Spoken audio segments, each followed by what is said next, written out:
Ever feel like you're just, stuck in a disagreement? Maybe at work, maybe somewhere else, and things just seem to escalate. And you wish you knew how to handle it better. Oh, absolutely. It's something everyone runs into. Conflict's pretty much unavoidable, right? But understanding why it's happening and how to actually move forward, that's the key. That's exactly it.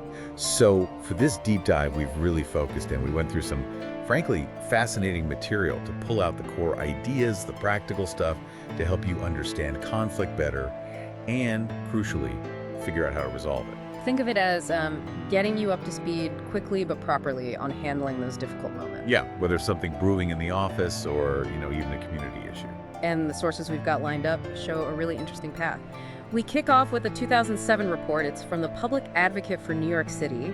It gives this ground-level perspective on conflict resolution in NYC schools, actually surveying the nonprofits doing the work there. Okay, so starting specific, then where? Then we jump ahead to, now 2024, with a guide from Pollock Peacebuilding Systems. This one's more focused on, say, workplace conflict, laying out definitions, strategies, even case studies, much more strategy focused. Got it. Schools, then workplaces. And finally, we dig into a 2019 academic case study. It's from the International Journal of Organizational Leadership. This one really zooms in on how cultural differences affect conflict.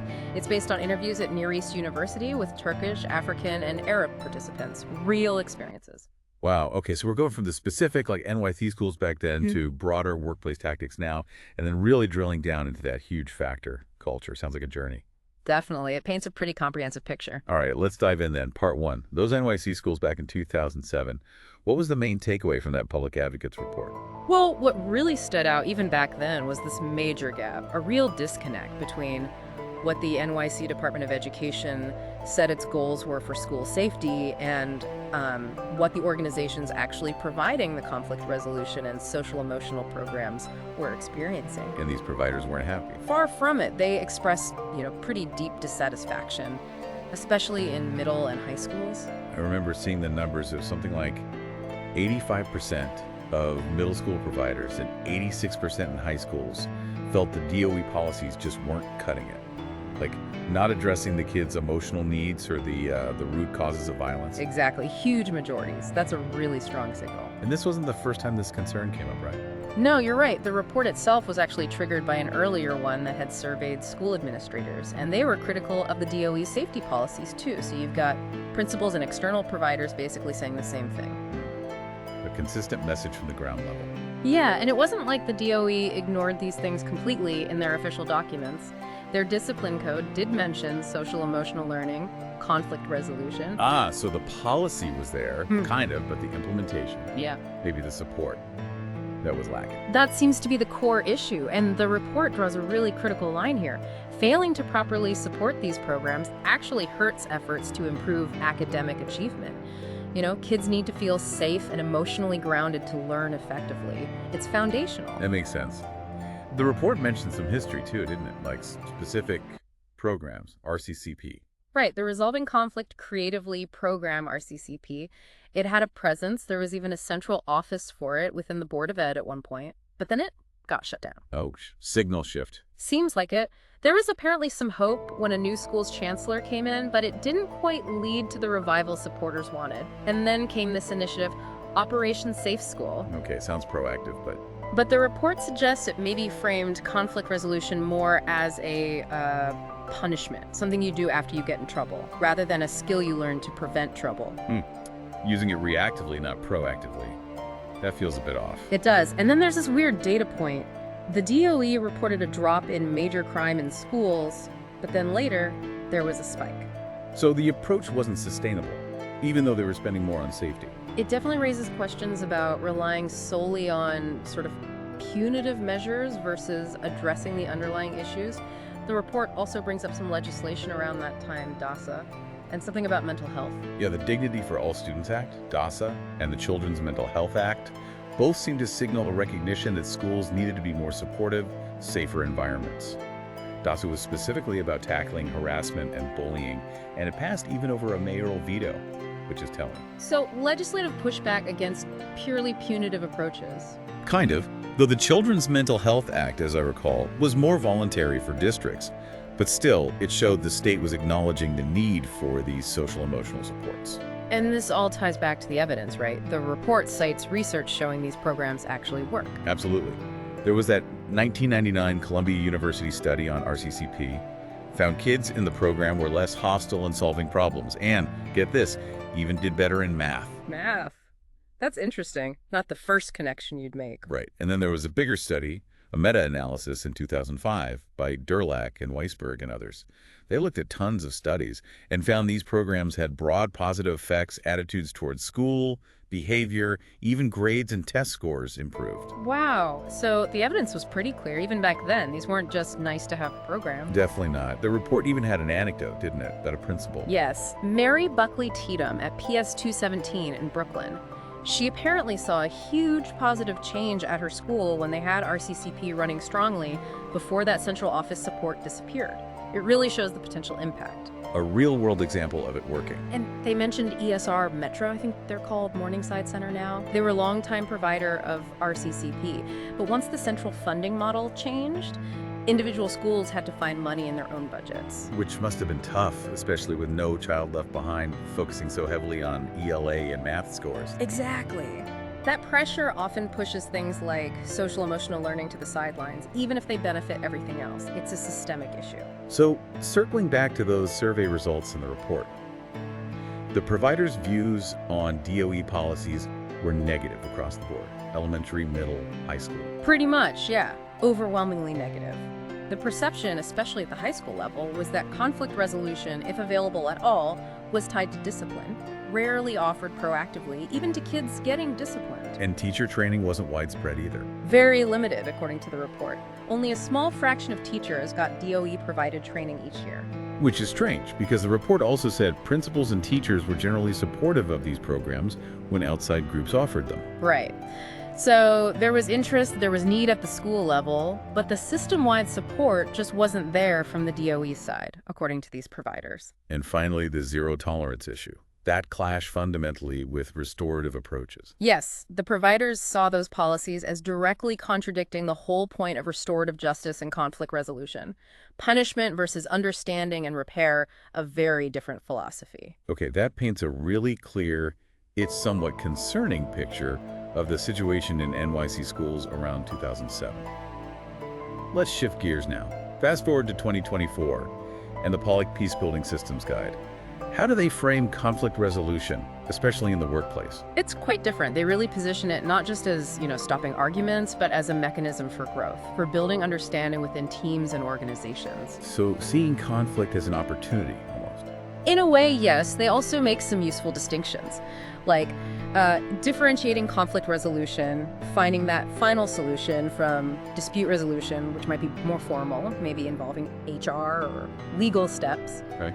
And conflict management, which is more about handling ongoing, maybe chronic issues that don't just disappear with one agreement. It's about keeping things functional day to day. Right, resolution, dispute management. Yeah. Different tools for different situations. What core strategies do they recommend for actually resolving conflict effectively? They highlight a few key ones. Conflict coaching is one, helping individuals build their own skills for handling disagreements better.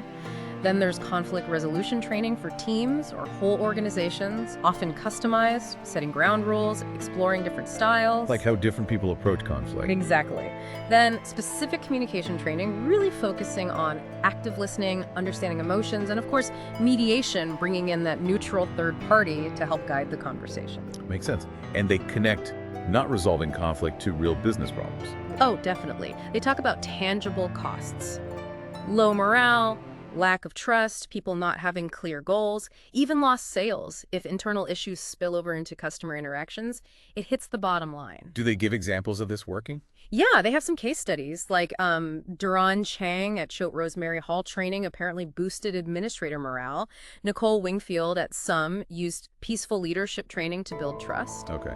Kaylee Blackwell-Peterman at Aveda training helped align performance goals better with the company mission. And they mention unnamed examples too, like preventing lost sales by improving customer relations that were strained by internal conflict. So concrete benefits across different types of organizations. What about their actual mediation process? How does that work? It's quite structured. They start with separate one-on-one interviews and coaching with each party. That's crucial for building trust with the mediator and really understanding each person's viewpoint, their needs.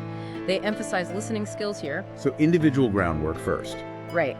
Then comes the facilitated dialogue, often done virtually now. They tailor it, using conflict psychology principles to guide the conversation towards rebuilding their relationship. Even online. Yeah, they stress paying attention to nonverbal cues even then. And the final step is individual follow-ups, usually about a week later, to cement the progress and create actionable plans. Make sure it sticks. A thorough process. Yeah, Seems much more involved than just putting people in a room. definitely. The overall message is that expert help really can create more harmonious, productive workplaces. Okay, makes sense. Now for our third piece, that 2019 academic study at Near East University. This one adds the layer of culture, which feels incredibly important. Absolutely critical. This study dives right into how cultural differences can fuel misunderstandings and, well, clashes within an organization like a university. It looks specifically at Turkish, African, and Arab students and staff. And they use some established theories to frame this, right? Hofstede, Trump, and ours. Exactly. They lean on Hofstede's 5 dimensions, individualism versus collectivism, power distance, uncertainty avoidance, masculinity versus femininity, and long-term versus short-term orientation. Basically, different ways cultures prioritize things. Okay, those are the big ones. They also mention Trumpener's 7 dimensions, which offer slightly different angles like rules versus relationships, universalism, particularism, how separate work and life are specific diffuse, expressing emotion, emotional neutral, how status is gained, achievement description, how time is handled, sequential synchronic, and control versus adaptation, internal outer direction. Lots of dimensions. Yeah, and they also bring in Hall's high-low context communication, basically, how direct or indirect people are when they communicate. All these frameworks just highlight the potential friction points when different cultural backgrounds meet. So how did the study itself define conflict? Broadly. As a clash of interests, basically, that stirs up emotions and makes it hard to find common ground. They also list different types: interpersonal, intergroup, and intercultural, noting that culture really impacts those last 3 especially. Things like religion, language, values. Okay, got it. So Yeah. what did the study actually find from talking to people at Near East University? Well, first, most participants from all 3 groups, Turkish, African, Arab, had experienced conflict there. In departments, the cafeteria, during registration, things like that. Not surprising in a diverse place, maybe? But did they link it to culture? Overwhelmingly, yes. All 3 groups generally agreed that cultural differences were a factor. They pointed to things like differing religious beliefs, communication styles, and fundamental values as sources of friction. Were there specific things that came up repeatedly? Yes. For some African participants, skin color was mentioned as leading to conflict or discrimination. Gestures and facial expressions were a big one for all groups, easy to misinterpret across cultures. I could see that. Some African women felt underestimated by men from other backgrounds. Arab participants mentioned norms around interacting with the opposite sex being misunderstood. And language barriers were a huge issue, especially for international students. Wow. So many potential pitfalls. Did the study identify which cultural factors seemed most influential? Language, religion, and core values came up again and again as the big 3. The study actually includes quotes illustrating this, people talking about misunderstandings over religious practices, the sheer difficulty of communication with language gaps, or clashes over deeply held differing values. Makes sense. But it wasn't only culture, right? Personality must play a role too. Absolutely. The study found that personality differences were also seen as a major influence on conflict by all groups. Differing opinions, maybe levels of individualism, just different personal backgrounds mixing. So it's a mix of our cultural programming and just Yeah. us as individuals. Pretty much, and the study's main conclusion. It really boils down to a lack of knowledge and understanding about different cultures being a key driver of conflict. That plus maybe some resistance to learning, value clashes, not being willing to accommodate differences, and just negative attitudes. A lack of cultural competence, essentially. Yeah, that's a good way to put it. Okay, so let's try to wrap this all together. We've gone from NYC schools in '07 to workplace strategies in '24 to cultural factors in that '19 study what are the big takeaways for someone listening to this? I think there are three main things. First, that NYC school example really hammers home how important it is to genuinely prioritize and support conflict resolution programs, not just have them on paper. Right, institutional commitment. Second, the Pollock Guide shows that resolving conflict effectively takes structure. It needs skilled people, processes, and a focus on getting to the real issues underneath. Not just surface fixes. Exactly. And third, the Near East University study is a powerful reminder that culture is huge. It shapes how we see conflict, how we react, how we resolve it. We absolutely need cultural awareness and sensitivity.